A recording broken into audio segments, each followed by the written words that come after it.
ॐ अज्ञानतिमिरन्धस्य ज्ञानाञ्जनशलाकया चक्षुरुन्मीलितं येन तस्मै श्रीगुरुवे नमः। नमो विष्णुपादाय कृष्णप्रेष्ठाय भूतले श्रीमते भक्तिवेदान्त स्वामिनिति नामिने। नमस्ते सारस्वते देवे गौरवाणी प्रचारिणे निर्विशेष शून्यवादी पाश्चात्यदेशतारिणे।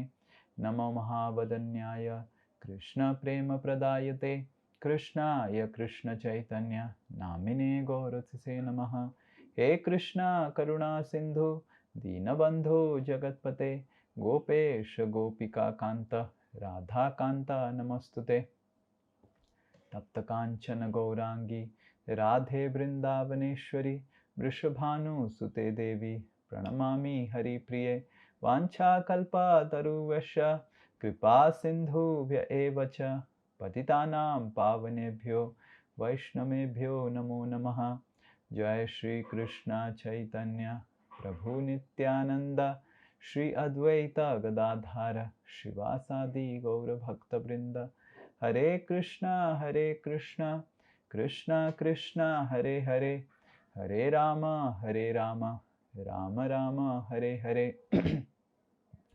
मुखं करोति वाचालं पंगुं लंघायते गिरिं यत्कृपातमहं वन्दे श्रीगुरु दीनतारिणं श्रीपरमानन्दमाधवं श्रीचैतन्यमीश्वरम्। हरे कृष्णा।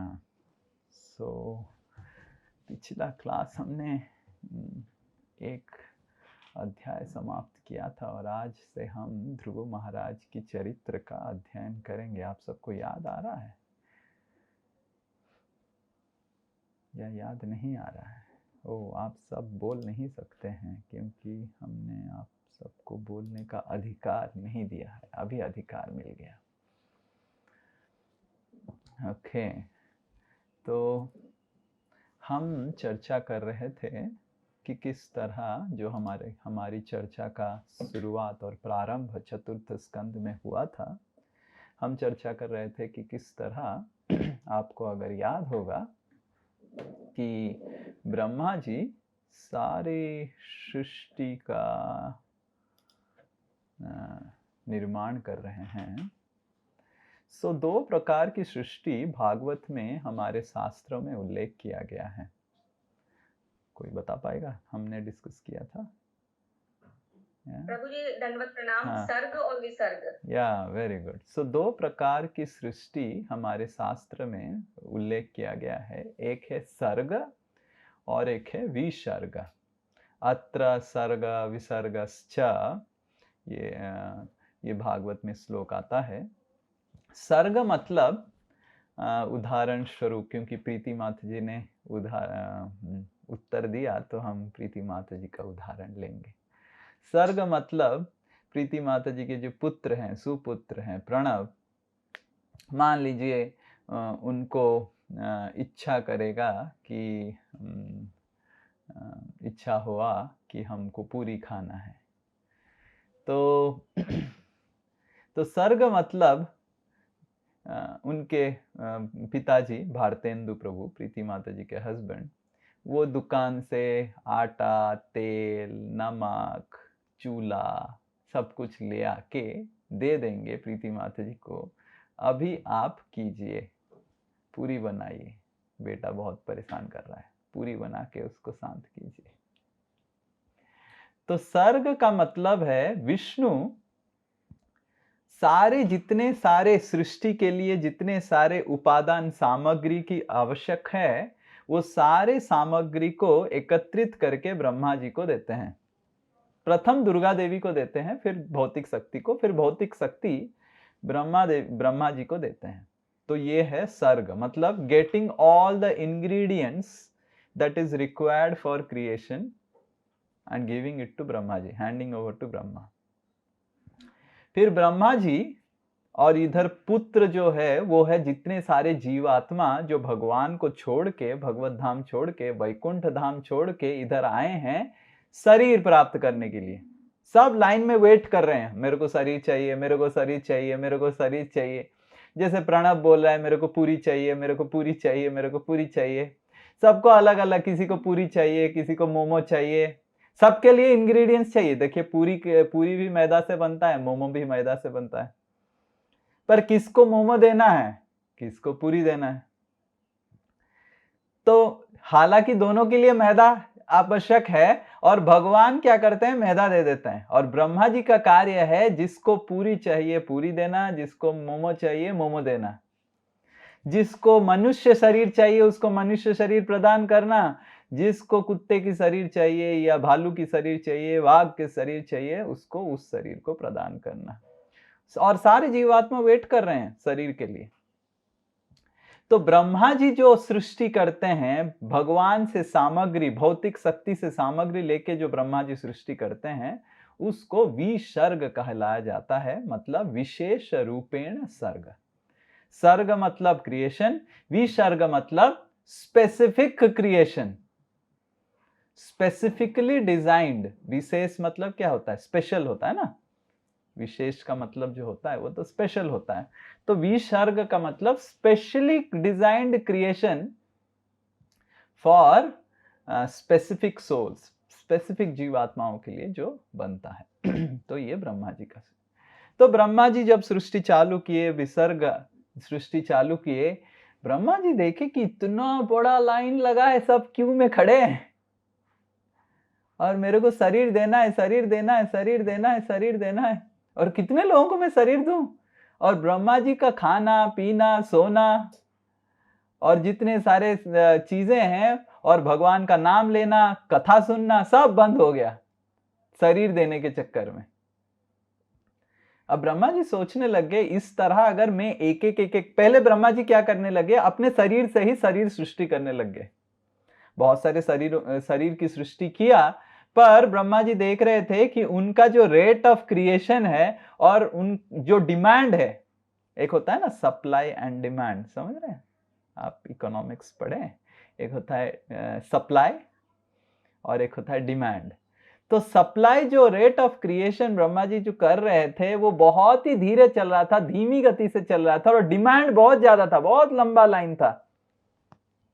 तो ब्रह्मा जी चिंतित हो गए और बोले, सोचने लग गए कि इस तरह भगवान क्या सेवा मैंने पकड़ लिया, इस तरह का अगर करूंगा तो आपका नाम जब भी कर नहीं पाऊंगा, कथा सुन नहीं पाऊंगा, मैं बहुत परेशान हो जा रहा हूं, क्या करूं क्या करूं, प्रार्थना करने लग गए। और जब ब्रह्मा जी प्रार्थना किए, ब्रह्मा जी के दाएं तरफ से एक मनुष्य सृष्टि हुए और ब्रह्मा जी के बाएं तरफ से एक स्त्री सृष्टि हुई। पहला मनुष्य और स्त्री सृष्टि हुए, और जिनका नाम था स्वयंभुव मनु और सतरूपा देवी। तो जब ये दोनों सृष्टि हुए तो ये दोनों को दंडवत किए कि ब्रह्मा जी को कि क्या करना है, क्या आदेश है पिताश्री। तो ब्रह्मा जी ने बताया कि आप मेरे को साहाय्य कीजिए, शायद भगवान ने आपको भेजा है। तो तब से लेके इस जो पारिवारिक संपर्क में प्रजा उत्पन्न करने का जो कार्यवाही स्वयंभुव मनु और सतरूप से चालू हुआ। परिवार एकत्रित होके, शादी करके, जो भी योनि हो, मनुष्य योनि हो, कुत्ता हो, बिल्ली हो, सब एक प्रकार से प्रजा उत्पन्न करते हैं। तो उस पुरुष और स्त्री के संपर्क में आके प्रजा उत्पन्न करने का जो कार्यवाही, ये सृष्टि हुआ स्वयंभुव मनु और सतरूपा देवी से। और स्वयंभुव मनु और सतरूपा देवी के 3 पुत्री हुए और 2 पुत्र हुए। तो पहला पुत्री का नाम था देवहूति, दूसरा पुत्री का नाम हुआ प्रसूति और एक आकुति। ये 3 पुत्री हुए, और 2 पुत्र हुए, उत्तानपाद और प्रियव्रत महाराज। तो 5 संतान हुए। तो भागवत के ऑलमोस्ट 5म स्कंद तक सुखदेव गोस्वामी ये सारे संतानों की, स्वयंभुव मनु की संतानों के वर्णन करते हैं। उनके घर में क्या हुआ, उनके वंश में कौन कौन आए, वर्णन करते हैं। तो तृतीय स्कंद में स्वयंभुव मनु की पुत्री, सबसे बड़ी पुत्री देवहूति के बारे में और उनकी विवाह कैसे हुआ, उनके वंश में कौन कौन आए, उसके बारे में वर्णन किया जाता है। चतुर्थ स्कंद में हमने देखा कि प्रसूति, जो दक्ष से शादी हुआ जिनका, उनके बारे में वर्णन किया गया। दक्ष और सती का संवाद, सती देवी दक्ष की पुत्री थी, उसके बारे में किस तरह सती देवी शिव जी से विवाह करते हैं वो प्रसंग हुआ। और फिर आकुति के बारे में खूब बहुत कम वर्णन किया गया है कि किस तरह वो एक ऋषि से विवाह हुआ उनका। अभी चतुर्थ स्कंद में सुखदेव गोस्वामी स्वयंभुव मनु के 2 पुत्र उत्तानपाद और प्रियव्रत महाराज के बारे में चर्चा करेंगे। पूरा चतुर्थ स्कंद और जितना आगे आएगा, पूरा चतुर्थ स्कंद उत्तानपाद के वंशज के बारे में वर्णन किया जाएगा और पंचम स्कंद प्रियव्रत महाराज के वंश को वर्णन किया जाएगा। इसलिए आपको समझ में आया अभी हम कहाँ हैं? यहाँ तो आज हम उत्तानपाद के वंश के बारे में वर्णन सुनेंगे और आज से लेके पूरा चतुर्थ स्कंद जब तक खत्म होगा, उत्तानपाद जी का वंश में कौन कौन आए और उनसे क्या हम शिक्षा प्राप्त कर सकते हैं, ये सब हम सीखेंगे। तो उत्तानपाद के 2 पत्नियां हुई। एक पत्नी का नाम हुआ सुरुचि और एक पत्नी का नाम हुआ सुनीति। स्वयंभुव मनु, उनके पुत्र उत्तानपाद, उनके 2 पत्नी सुरुचि और सुनीति। और सुरुचि और सुनीति से, दोनों से एक एक पुत्र प्रजा उत्पन्न किए, एक पुत्र उत्पन्न किए। सुरुचि का पुत्र हुआ उत्तम, सुनीति का पुत्र हुआ ध्रुवा। तो अभी जो ध्रुव महाराज की चरित्र हम पढ़ेंगे, ध्रुव महाराज उत्तानपाद के पुत्र हुए सुनीति के गर्भ से। ओके, इसके बाद हम आज का पहला श्लोक प्रारंभ करेंगे। With this information we will start the shloka. Okay okay. ओम नमो भगवते वासुदेवाय। ओम नमो भगवते वासुदेवाय। ओम नमो भगवते वासुदेवाय। ओम नमो भगवते वासुदेवाय। ओम नमो भगवते वासुदेवाय। ओम नमो भगवते वासुदेवाय। एकदा सुरुचे पुत्रम् अंकमारोप्य लालयम् उत्तमं नानुरुक्षन्तम् ध्रुवं राजा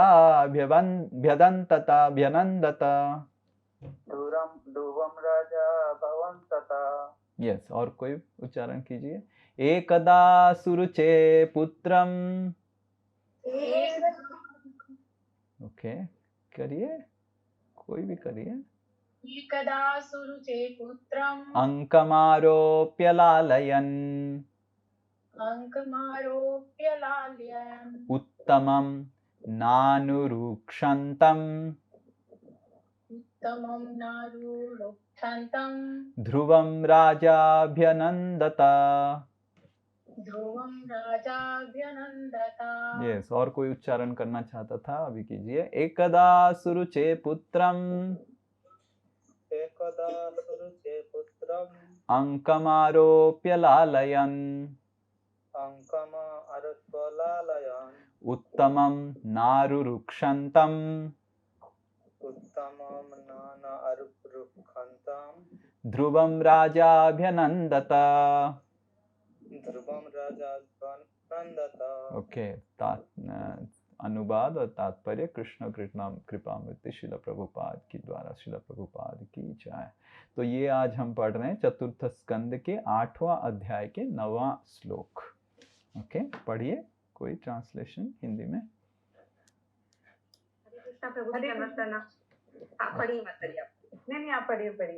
कोई पढ़िए, एक बहुत सारा पढ़ेंगे आज हम। एक बार राजा उत्तान पात्र सुरुचि के पुत्र उत्तम को अपनी गोद में लेकर सहला रहे थे।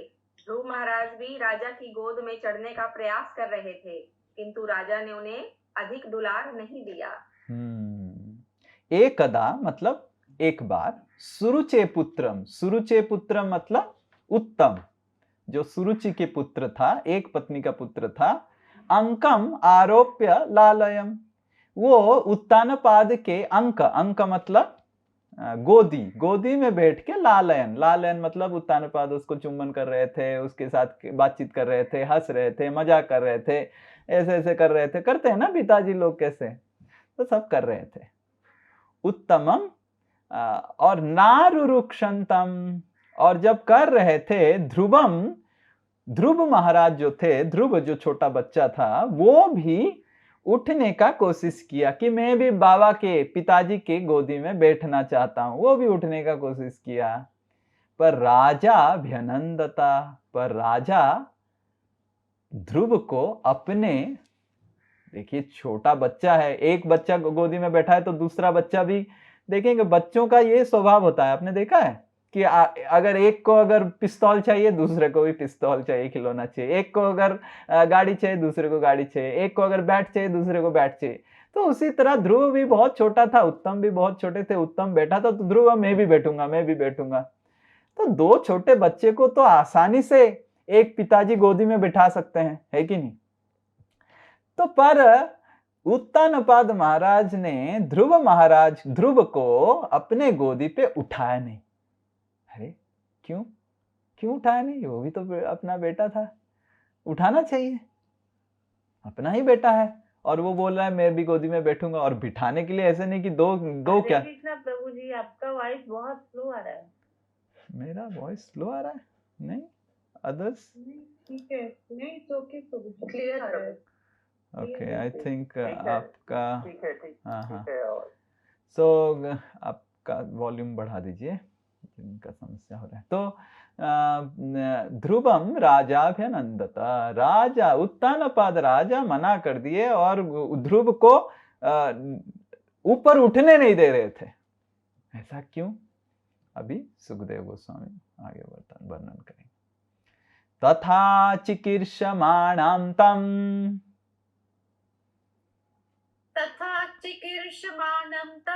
सपत्न्या तनयं ध्रुवम्,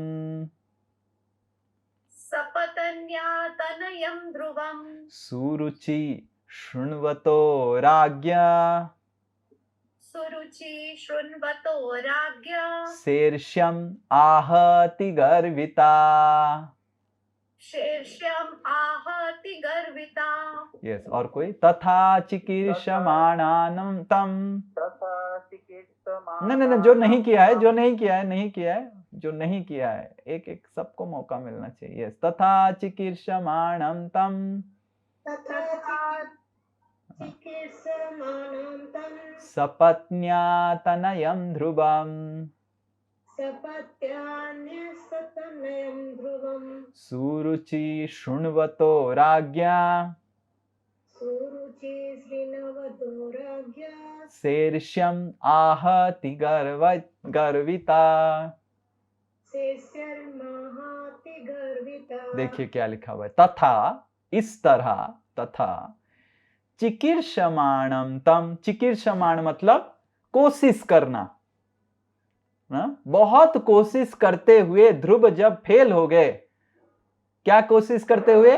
अपने पिताजी के गोदी में उठने का कोशिश करते हुए जब ध्रुव ने फेल हो गए, सपत्न्या सुरुचि, तो ये सब इसका मतलब क्या है? सुरुचि की महल में हो रहा है। सुरुचि तनयम ध्रुवम, ध्रुव अपनी तनया ध्रुव को सुरुचि कुछ बोलने लग गई, और ऐसे बोलने लग गई कि राजा को भी सुनाई दे, अच्छे से उनके कान में घुसे। जैसे बोलते हैं ना कि क्या बोलते हैं, एक जन को बोल रहे हैं दूसरों को सुना रहे हैं, क्या बोलते हैं उसको, क्या, कहाँ पे निगाहें, क्या कहीं पे निगाहें कहीं पे निशाना, कहीं पे निगाहें कहीं पे निशाना। तो उसी तरह तो ध्रुव महाराज को बोल रहे हैं, पर सुना किसको रहे हैं? सुरुचि शृण्वतो राज्ञा, राजा को सुना रहे हैं। शीर्ष्यम आहति गर्विता, बहुत गर्व पूर्ण भावना से सुरुचि कुछ कुछ चीजें ध्रुव को समझाने का कोशिश किए ताकि राजा सुन पाए अच्छे से। या पढ़िए, ट्रांसलेशन और तात्पर्य पढ़िए। हरे कृष्ण प्रभु जी, दंडवत प्रणाम। दंडवत। जब बालक ध्रुव महाराज अपने पिता की गोद में चढ़ने का प्रयत्न कर रहे थे, तो उनकी विमाता सुरुचि को उस बालक से अत्यंत ईर्ष्या हुई और वह अत्यंत दंभ के साथ इस प्रकार बोलने लगी जिससे कि राजा सुन सके।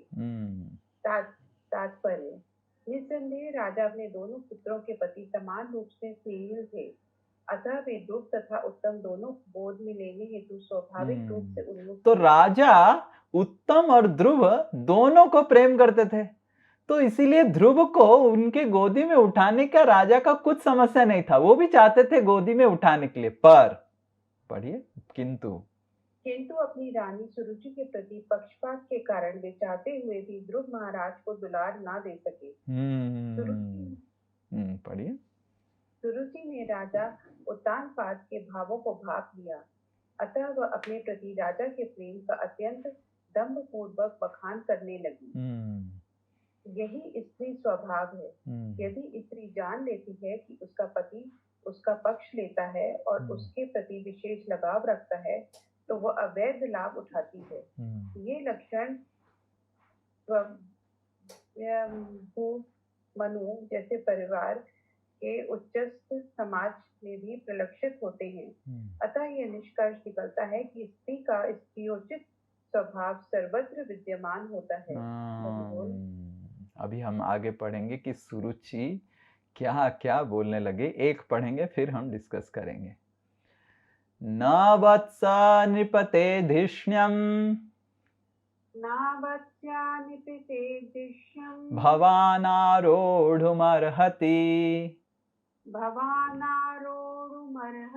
न गृहीतो मया यत्त्वम् कुक्ष्वापि नृपात्मजा। या और कोई? न वत्सा नृपते धिष्ण्यम्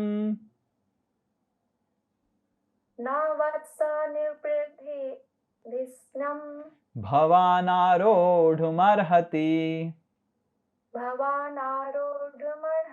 न गृहीतो मया यत्त्वम्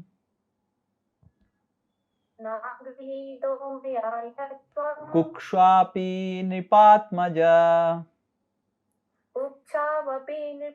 देखिए क्या बोले, न वत्स, बहुत प्रेम से सुरुचि ध्रुव महाराज को समझा रहे हैं, बहुत प्रेम से। वत्स मतलब बछड़ा, बछड़ा समझते हैं ना, जब बछड़ा कितना क्यूट होता है। तो सुरुचि बोल रहे हैं कि हे ध्रुव, तू बहुत क्यूट है, बछड़ा की तरह है, और क्योंकि तू इतना क्यूट है इसीलिए तुम्हारा बुद्धि धिष्ण्यम, तुम्हारा जो बुद्धि है, तुम्हारा जो उतना डेवलप नहीं हुआ है, और तुम सोच रहा है कि राजा की गोदी में बैठेगा। तुम्हारा इतना बुद्धि डेवलप नहीं हुआ है। आरूढ़ुमर्हति, तुम सोच रहा है कि जस्ट क्यों तुम थोड़ा क्यूट है और छोटा बच्चा है इसीलिए तुम राजा की गोदी में बैठ जाएगा। हाँ, ना गृहीतो मया यत्त्वम्, तुमको क्या पता नहीं है, मैं तुमको ग्रहण नहीं किया हूं अपने कुक्ष मतलब उदर में। मेरे से तुम पैदा नहीं हुआ, और तुम मेरे से पैदा नहीं होके कैसे तुम विचार कर लिया कि तुम राजा की गोदी में बैठ जाएगा। हा हा हा हा हा। हालांकि तुम क्यूट हो पर हो नहीं सकता है। तो ऐसे सुरुचि देवी ने उत्तानपाद को सुनाते हुए ध्रुव महाराज को पहला उक्ति बताए। तो प्रश्न ये उठता है कि सुरुचि देवी जो बता रहे हैं उसका शक्ति आ कहां से रहा है? कौन जिम्मेदार है सुरुचि देवी की इस उक्ति का? उनका उनका मन जिम्मेदार है। वो सोच रही है मैं उनकी फेवरेट पत्नी हूँ, तो ये मुझे ये ओके, शक्ति है। वो सोच रही है वो उनकी फेवरेट पत्नी है या कुछ और? मन मन से, उनके मन की वजह से। ओके, उनके मन की वजह से। Okay, very good. और क्या? उत्तानपाद की वजह से प्रभु जी। वेरी गुड, उत्तानपाद की वजह से। कैसे? प्रभु जी। कैसे उत्तानपाद की वजह? क्योंकि उनको ये सब कि उत्तानपाद उनकी तरफ बहुत ज्यादा उनकी हर बात को मानते हैं और सब करते हैं, तो उनकी वजह से शायद उनमें ये चीज आई। ओके, तो पहला शिक्षा हम प्राप्त करते हैं इस प्रसंग से ये है कि कैसे आध्यात्मिक जीवन में या जीवन में हमारी डिस्ट्रैक्शन, आसक्ति, हमारी रुचि के प्रति आसक्ति हमारी नीति के प्रति बाधा डालता है। सुरुचि मतलब उत्तानपाद के प्रति, उत्तानपाद जिसके प्रति रुचि दिखाते थे, करेक्ट? और सुनीति मतलब शास्त्र के अनुसार जो नीति है। सुनीति उत्तानपाद की प्रथम पत्नी थी और इसीलिए ध्रुव महाराज सुनीति के और उत्तानपाद के बड़े पुत्र हुए, तो राज्य तो उनको मिलना चाहिए। पर उत्तानपाद अपनी रुचि के वजह से नीति को उल्लंघन कर रहे थे। तो ये प्रथम शिक्षा है कि आध्यात्मिक जीवन में अगर भगवान को हमारे जीवन में भगवान की ओर अगर हमको प्रगति करना है, तो हमको पहला शिक्षा जो ध्रुव महाराज के चरित्र से शिक्षा मिलती है कि हमारी रुचि हमारी नीति में बाधा लेके ना आए। Our attachment should not come in the line of our principles in life. हम भी चाहते हैं कृष्ण भगवान को हमारे हृदय के अंक में आरोहण करने के लिए, है कि नहीं? हम सब क्या गाते हैं? हम सब प्रार्थना करते हैं, हे भगवान मैं आपके पास आ जाऊं, हे भगवान मेरे मन में आप बैठ जाएं, मेरे मन से ये सारे सब चले जाएं और आपको मैं प्रेम करूं। हम भी चाहते हैं कि भगवान हमारे हृदय में बैठ जाएं। भक्ति विनोद ठाकुर सुंदर तरीके से लिखते हैं, मम मन मंदिरे रहो निशिदीन कृष्ण मुरारी, श्री कृष्ण मुरारी, कि हे कृष्ण मुरारी मेरे मन रूपी मंदिर में, मेरे हृदय रूपी मंदिर में आप आरोहण कीजिए, आप रही है निशिदिन। तो हम भी चाहते हैं, भक्ति कर रहे हैं, आध्यात्मिक पथ में हमारी जो इच्छा है, हमारी जो लक्ष्य है कि कृष्ण मेरे हृदय में वास करें, मेरे मन में वास करें। पर अगर हम हमारे रुचि को नीति में बाधा लेके आएंगे तो हमारे आध्यात्मिक जीवन में प्रगति करना बहुत मुश्किल हो जाएगा। ये जो प्रसंग है ये प्रारंभ होता है उत्तानपाद की गलत रुचि से। उसी तरह ये जो हमारी भौतिक विकार और भौतिक सृष्टि, भौतिक शरीर हमको मिला है, आत्मा को आप सबने भगवत गीता में पढ़ा है, हम सब ने पढ़ा है कि आत्मा को ये भौतिक शरीर आवश्यक ही नहीं है। आत्मा इज सेल्फ सफिशिएंट। आत्मा को खाने की आवश्यकता नहीं, पीने की आवश्यकता नहीं, ना नंबर 1 ना नंबर 2 की आवश्यकता है, कुछ करने की आवश्यकता नहीं। पर आत्मा इस भौतिक शरीर को लिया है क्योंकि आत्मा को भौतिक प्रवृत्ति से रुचि हो गया और इसीलिए उत्तानपाद की जो चेतना है उसी से ही हमारी भौतिक प्रवृत्तियां सृष्टि होती है। जब हमारी भौतिक प्रवृत्ति या कोई भी प्रवृत्ति जो रुचि, हम जिसके ऊपर रुचि रखते हैं, जो वो नीति को बाधा प्राप्त करता है, तब हमारी भौतिक शरीर, भौतिक जीवन भौतिक संसार प्रारंभ होता है। तो ये प्रसंग की ये पहला शिक्षा हमको मिल रहा है कि सुरुचि का आहति गर्विता, जैसे सुखदेव गोस्वामी बताते हैं, अति गर्व से सुरुचि बोल रही है, उस गर्व की प्रमुख कारण क्या है? प्रमुख कारण उत्तानपाद महाराज हैं, उनकी आसक्तियां। उसी तरह हम और क्या क्या उदाहरण दे सकते हैं? क्या क्या और उदाहरण हम शास्त्र में देख सकते हैं कि किस तरह रुचि और आसक्ति नीति के विरुद्ध में आ गया किसी व्यक्ति के वजह से। और क्या क्या हम उदाहरण देखते हैं? कौन बताएगा शास्त्र में किसका उदाहरण? प्रभु जी, दशरथ महाराज और कैकेयी। Very good. दशरथ महाराज की कैकेयी के प्रति रुचि और आसक्ति नीति के विरुद्ध वो करने लग गए। दशरथ महाराज समझ नहीं पाए, केवल अपनी पत्नी की कहां पे कौन से साल में 2 छोटे छोटे वर दिए थे, उसको रखने के लिए भगवान को बाहर निकाल दिए। सोचिए। तो दशरथ महाराज की रुचि उनकी नीति के प्रति बाधा लेके। और क्या, और कौन सा उदाहरण है? और हाँ, हाँ, कौन कौन? अजामिल ने अपनी पत्नी, अपने वृद्ध माता पिता सबको त्याग कर दिया, एक वेश्या को अपने घर में बुला लिया और उससे शादी कर लिया, और अपनी पत्नी को त्याग कर दिया, अपने माता पिता को त्याग कर दिया, घर से निकाल दिया वृद्ध माता पिता को। सोचिए।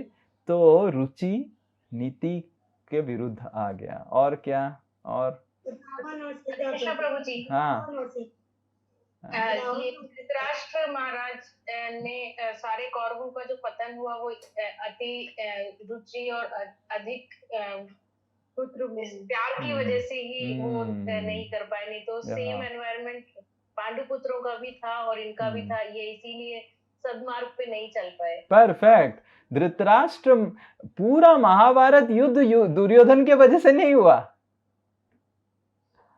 तो पूरा महाभारत युद्ध का जो मेन रोल मॉडल, जो क्रिएटर, वो थे धृतराष्ट्र महाराज की रुचि, जो नीति के प्रति बाधा लेके आए। तो इस तरह हम देखते हैं कि ये जो आसक्तियां हैं हमारे जीवन में नीति के विरुद्ध लेके आते हैं। और सबसे जो जटिल आसक्ति है, जो सबसे स्ट्रॉन्ग आसक्ति है, वो है एक पुरुष और स्त्री के बीच में जो आसक्ति। हम देखते हैं जब ये पुरुष और स्त्री की आसक्ति सही तरीके से, सही नीति के अनुसार होता नहीं है, पूरा फैमिली, कभी कभी परिवार और कभी कभी पूरा जो संसार में अलग अलग अनाचार सृष्टि करता है। तो आसक्ति तो गलत नीति के विरुद्ध जब हो जाता है, रुचि जब गलत नीति के विरुद्ध हो जाता है, तो संसार में प्रॉब्लम करता ही है। पर क्योंकि पुरुष और स्त्री की प्रति जो आसक्ति है वो सबसे स्ट्रांग है। इस दुनिया में अगर कुछ भी अट्रैक्शन फोर्स है, ग्रेविटी, मैग्नेटिज्म और इलेक्ट्रिसिटी, ये सब पुरुष और स्त्री की आकर्षण के पीछे कहीं फेल हो जाएगा, कितना दूर। देखें, हम देखते हैं कि एक चुंबक दूसरे कोई उसको आकर्षित करता है, कोई क्या उसको बोलते हैं, आयरन फाइलिंग्स को आकर्षित करता है। और हम देखते हैं कि अगर आप इलेक्ट्रिसिटी को पकड़ लेंगे तो आकर्षित कर लेता है। समुद्र के पास जाएंगे तो समुद्र में भी एक करंट होता है, आकर्षित करके पहले आपको समुद्र के अंदर ले लेता है। तो इस तरह ग्रेविटेशनल फोर्स है जो आपको आकर्षण करता है और नीचे गिरा देता है। तो इस तरह अलग अलग प्रकार के आकर्षण शक्ति है, पर इस ब्रह्मांड में सबसे जो स्ट्रॉन्ग आकर्षण शक्ति है वो है एक पुरुष का स्त्री के प्रति, एक स्त्री का पुरुष के प्रति। और जब हम इस आकर्षण शक्ति की शक्तित्व को समझते नहीं हैं और उसके साथ फेर बदल करते हैं, तो हम उत्तानपाद और सुरुचि की तरह बन जाते हैं। तो सबसे प्रथम शिक्षा हमको प्राप्त मिलता है कि उत्तानपाद हालांकि वो सुरुचि को अत्यंत प्रेम करते थे, जो नीति के विरुद्ध हो गया था, और इस चीज को सुरुचि समझ गए थे। इसीलिए वैदिक सभ्यता में एक पुरुष को किस तरह स्त्री के साथ व्यवहार करना चाहिए और स्त्री को किस तरह पुरुष के साथ व्यवहार करना चाहिए, ये पहला चीज सिखाया जाता है। और इस अवस्था को ब्रह्मचारी और ब्रह्मचारिणी बताया जाता है। आजकल के समाज में जो पढ़ाई लिखाई करते हैं उसमें physics, chemistry, mathematics, history, geography सब पढ़ाया जाता है, पर कहीं पे पढ़ाया नहीं जाता है कि एक पुरुष को किस तरह सही तरीके से स्त्री के साथ डील करना चाहिए और एक स्त्री को किस तरह पुरुष के साथ सही तरीके से डील करना चाहिए, जिसके फल स्वरूप संसार में इतने सारे जटिल प्रॉब्लम प्रारंभ हो गया है। क्योंकि हम समझते नहीं हैं कि ये जो शक्ति है अत्यंत प्रबल है, और इस शक्ति को जब भी हमारे पास कुछ शक्ति है, उस शक्ति को सही तरीके से यूटिलाइज करने का हमारे पास एक दायित्व भी आ जाता है। करेक्ट? मान लीजिए आपके पास बहुत पैसा है, तो उस पैसा को, धन को, दौलत को, या फिर जो भी आपके पास है, पावर है, उसको सही तरीके से लगाने का एक बहुत बड़ा जिम्मेदारी आ जाता है। तो द्वितीय जो समस्या है वो है सुरुचि का। एक तो उत्तानपाद का समस्या था कि उनकी रुचि उनकी नीति के विरुद्ध सामने आ गए। दूसरा है सुरुचि। सुरुचि को समझ में आ गया कि देखो ये तो मेरा जोरू का गुलाम है, इसको तो कैसे भी मैं समझा सकता हूं, कुछ भी करा सकता हूं, है कि नहीं? तो सुरुचि का भी समस्या है। सुरुचि का भी ट्रेनिंग नहीं मिला था कि किस तरह सही प्रकार से हमारे उनके पति को हैंडल करना चाहिए। सुरुचि ने जैसे ही देखा कि अरे इधर तो एक जोरू का गुलाम उपस्थित है, इतना तक उत्तानपाद, सोचिए उत्तानपाद ये छोटा हमारा जो इंडिया मैप है ना, उसके प्रेसिडेंट नहीं थे। उत्तानपाद संपूर्ण जम्बू द्वीप, मतलब भारत, ये पृथ्वी के अलावा बहुत सारे ग्रहों के लीडर थे, और वो उनका हालत ऐसा है, वो इतने बड़े लीडर थे, जस्ट वो क्योंकि सुरुचि के महल में बैठे हुए थे, ध्रुव महाराज को अपने गोदी में उठाने के लिए डरते थे। सोचिए, ये है आसक्ति बेचारे उत्तानपाद महाराज की। और इस आसक्ति को जान गई सुरुचि, करे ये तो राजा होगा कहीं और, हमारे घर में तो ये तो बस मेरा जोरू, मेरा गुलाम ही है, मैं जैसे नचाऊंगा या नचाऊंगी ये ऐसे ही नाचेगा। तो हर स्त्री को भी समझना चाहिए कि हर स्त्री के पास एक शक्ति है पुरुष की मन को आकर्षित करने का, पर ये शक्ति, जैसे हम पहले भी डिस्कस किए थे इसके ऊपर, ये शक्ति स्त्रियों को दिया गया है पुरुष को नीति में लगाने के लिए, ना कि नीति से हटा के गलत रास्ते पे लगाने के लिए। पुरुष का मन बहुत चंचल होता है, वो हर वक्त नीति के विरुद्ध कार्य करना चाहता है, और स्त्री को एक शक्ति दिया गया है पुरुष के मन को आकर्षित करके उसको नीतिवान बनाने के लिए। तो स्त्रियों के पास ये जो शक्ति है, सुरुचि को पता चल गया कि उनके पास एक शक्ति है, पर वो शक्ति का वो गलत इस्तेमाल कर रहे थे, केवल अहंकार और द्वेष के वजह से।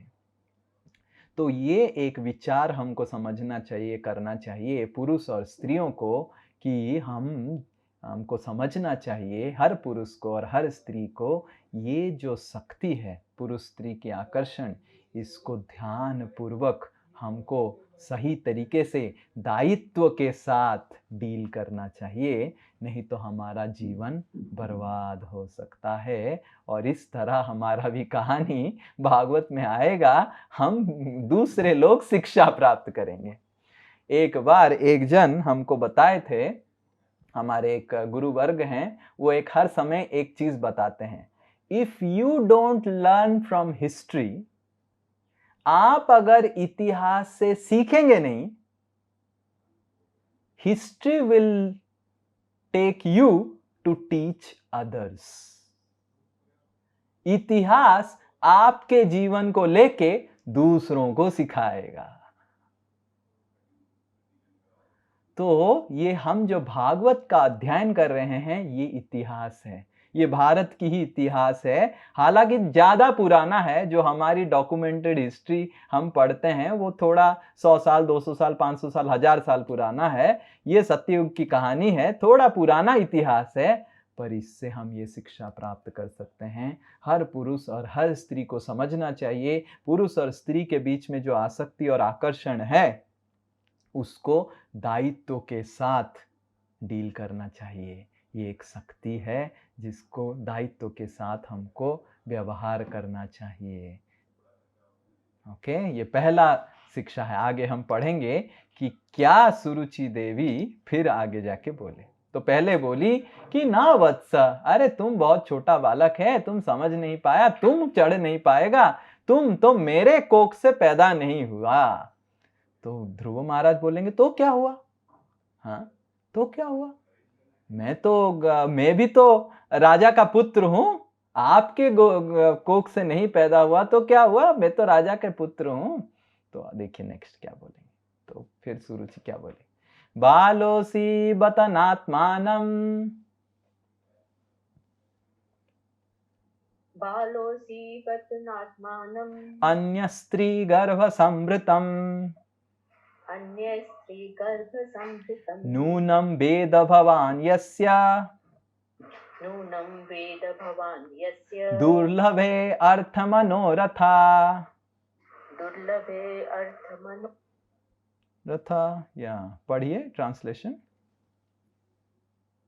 मेरे प्रिय बालक, तुम्हें पता नहीं है कि तुम मेरी कोख से नहीं वरन दूसरी स्त्री से उत्पन्न हुए हो, अतः तुम्हें ज्ञात होना चाहिए कि तुम्हारा प्रयास व्यर्थ है।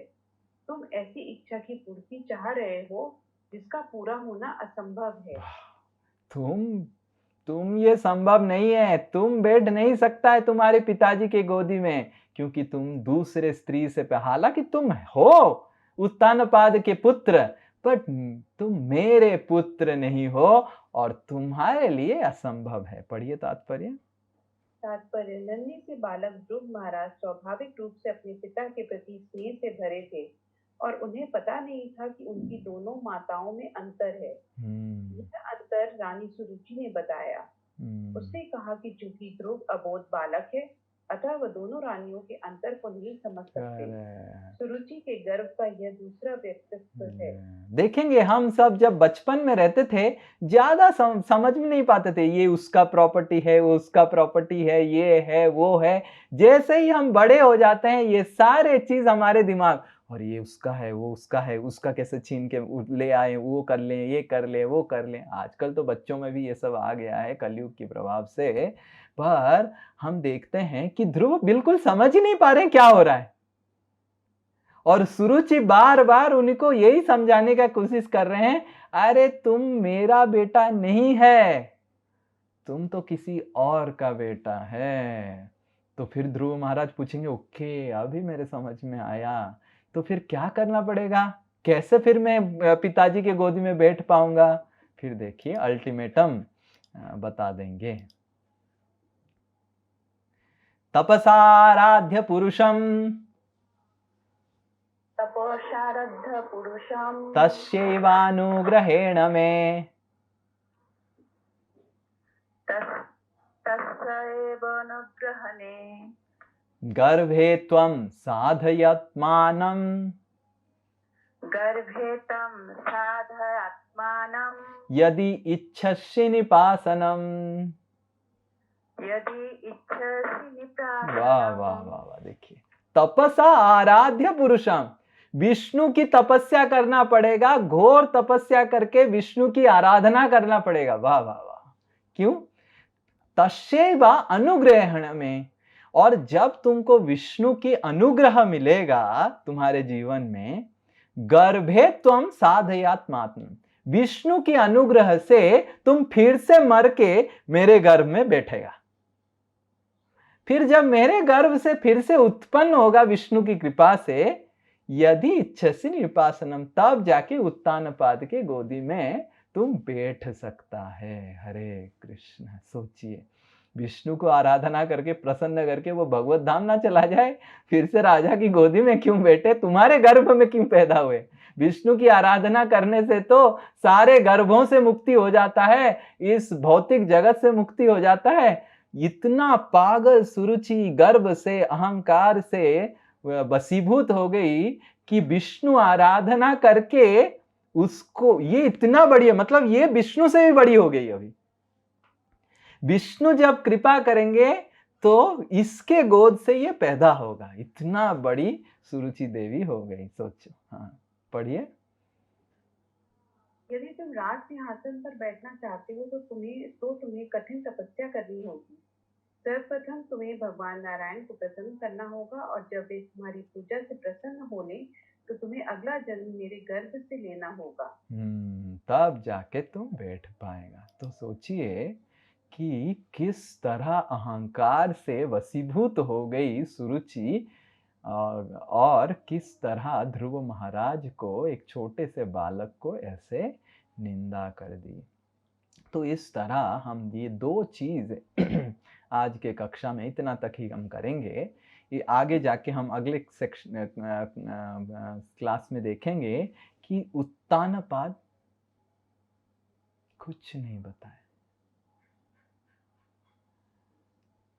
सोचो, आगे जाके नेक्स्ट श्लोक हम नेक्स्ट क्लास में डिस्कस करेंगे। थोड़ा सा पढ़ लेते हैं ताकि हम डिस्कस कर पाएं जितना जरूरत है इस क्लास में। पढ़िए, इसका ट्रांसलेशन पढ़िए। तात्पर्य, सुरुचि ध्रुव महाराज से इतनी, नहीं, तात्पर्य नहीं, नेक्स्ट वर्स का ट्रांसलेशन।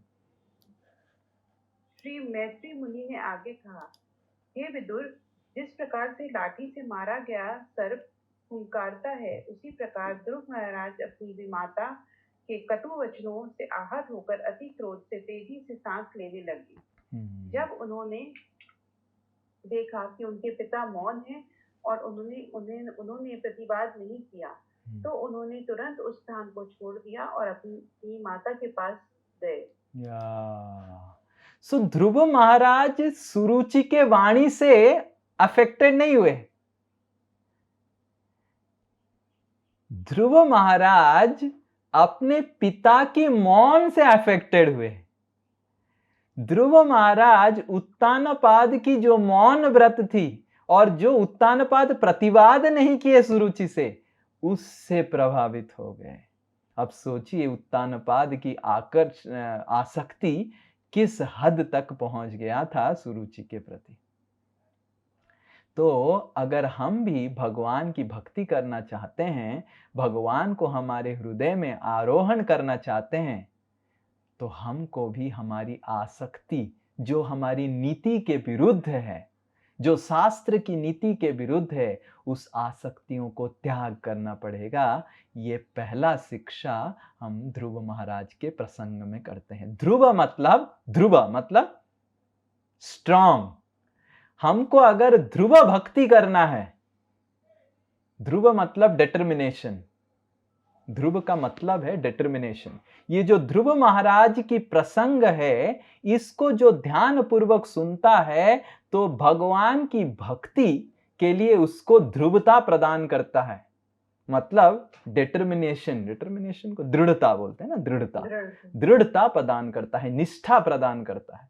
भगवान की भक्ति में देखेंगे हमारी निष्ठा नहीं है। आज कब भगवान का नाम ले लिया, कल भगवान का नाम बंद कर दिया। आज भगवान का नियम कानून पालन किया, कल नहीं पालन किया। आज हमने क्लास अटेंड किया, कल क्लास में दिखाई नहीं दिया। आज हमने बहुत अच्छे से भगवान का नाम लिया, कल नाम बंद ही कर दिया। तो इस तरह हम देखते हैं कि हमारी भक्ति में निष्ठा की बहुत कमी है। और कोई भी आके कुछ बोल देता है तो हम तुरंत बहुत अच्छा, बहुत अच्छा, वो शास्त्र के विरुद्ध हो, शास्त्र के अनुकूल हो, उसको हम सोच विचार नहीं करते। तो हमको समझना चाहिए कि ध्रुव महाराज के प्रसंग से पहला जो हमको शिक्षा मिल रहा है कि अगर हमको भगवान को हमारे हृदय में आरोहण करना है तो हमको हमारी रुचि तो स्वाभाविक है, सबका रुचि रहेगा, पर रुचि नीति के विरुद्ध नहीं आना चाहिए।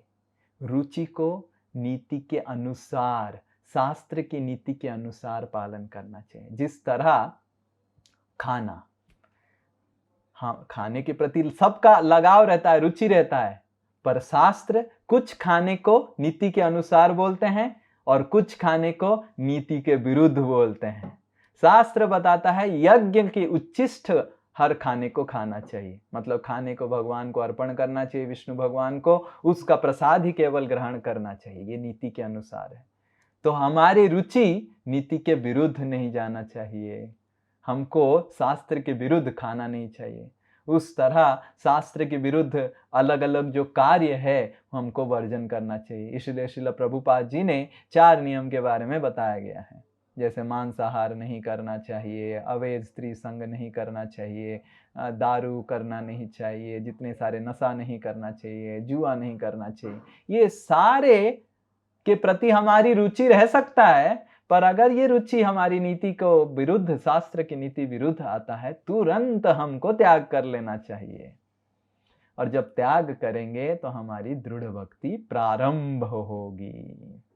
नहीं तो जैसे सुरुचि रिप्रेजेंट्स व्हाट वी हैव आसक्ति, पहले हमारा गलत चीजों के प्रति आसक्ति होता है, फिर गलत चीजें हमको प्रभावित करने लग जाती हैं। पहले हम गलत चीजों के मास्टर बन के सोचते हैं कि देखो कैसे मैं ये कर ले रहा हूँ, वो कर ले रहा हूँ, फिर देन वो जो गलत चीजें हैं हमारे जीवन में प्रभावित करने लग जाते हैं, हम उनके दास बन जाते हैं। हमने कितना बार देखा है कि कितने सारे लोग गलत संगति में आके गलत चीज़ों को अपने जीवन में ले लेते हैं, उसके बाद उस गलत चीज़, वो दारू हुआ, नशा हुआ, ड्रग्स हुआ, कितने सारे गलत कार्य, उनको पूरा उनका गुलाम बना देते हैं, पूरा गुलाम बना देते हैं। तो ये चीज़ हमको समझना चाहिए, छोटा गलत चीज़ हो या बड़ा गलत चीज़ हो, हम खीरा चोर ना हीरा चोर, दोनों चोर नहीं बनना चाहिए।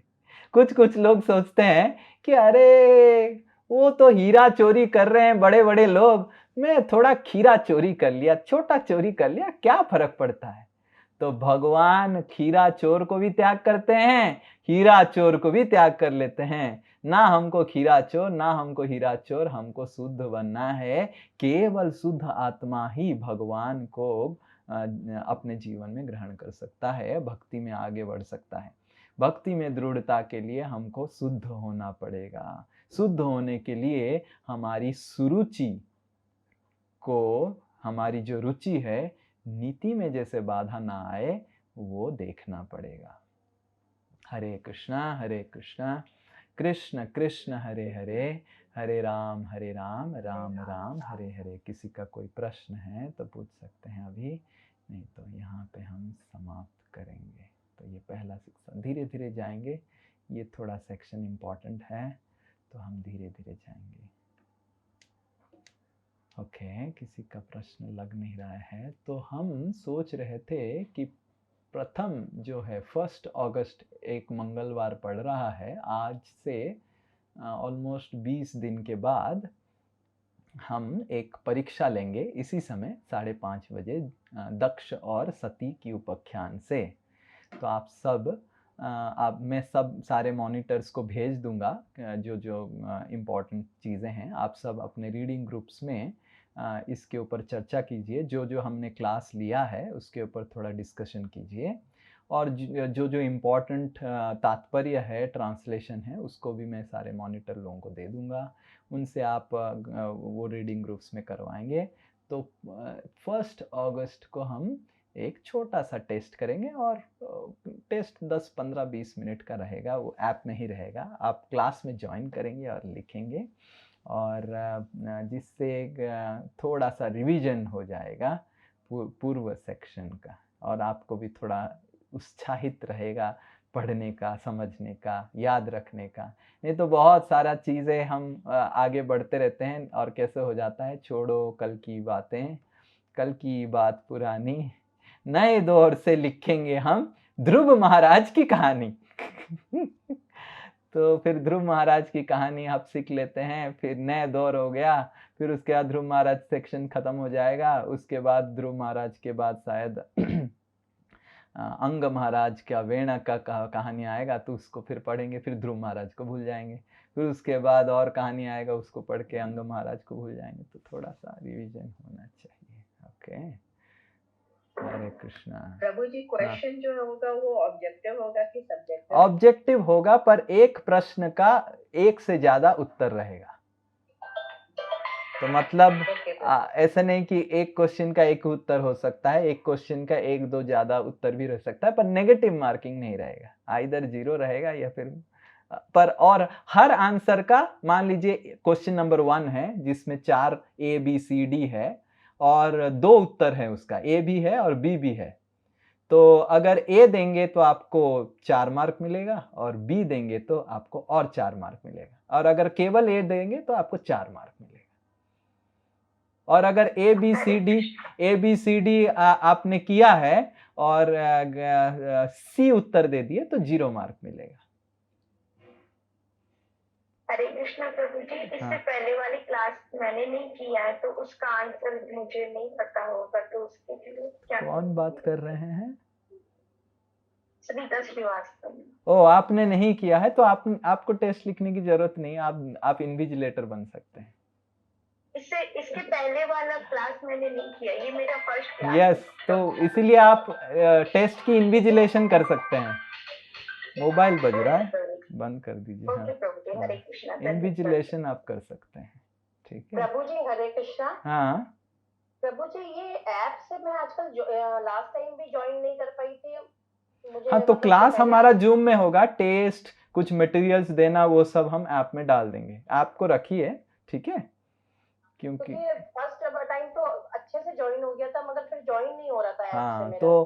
तो उसमें एक्चुअली हमको पता चला कि थोड़ा पैसा भी भरना पड़ेगा, जो हम भरना नहीं चाहते हैं। जितना हम फ्री में कर पाए उतना हम फ्री में कर रहे हैं। तो क्यों बेकार में भगवान की धनराशि को किसी और को दें। तो इसीलिए जितना हो सके हम उसमें, टेस्ट तो अभी हम कर रहे हैं, तो हो रहा है, टेस्ट का टेस्टिंग भी कर दिया हमने, ठीक है। ओके, बस कॉपी मत कीजिए, ठीक है। हरे कृष्ण। जय श्रील प्रभुपाद की जय, श्रीमद् भागवतम की जय, ध्रुव महाराज की जय, श्रील प्रभुपाद की जय। हरे कृष्ण। हरि बोल।